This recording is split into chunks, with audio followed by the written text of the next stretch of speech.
কোনো কিছু ভুলে গেলে কোরআন সুন্নাহ অনুযায়ী কি করতে বলা হয়েছে?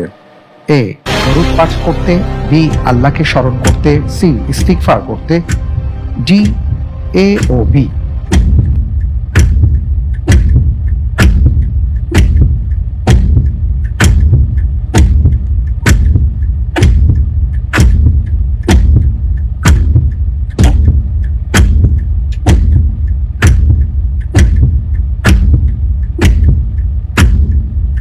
আলহামদুলিল্লাহ, আল্লাহর পর ভরসা করে এই প্রশ্নের উত্তর হিসেবে আমি বেছে নিচ্ছি অপশন সি, ইস্তেগফার করতে।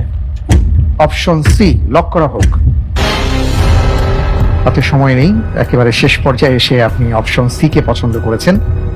আপনি বলতে চাচ্ছেন যে কোরআন এবং সুন্নাহ অনুযায়ী যদি আমরা কোনো কিছু ভুলে যাই তাহলে ইস্তিগফার করব।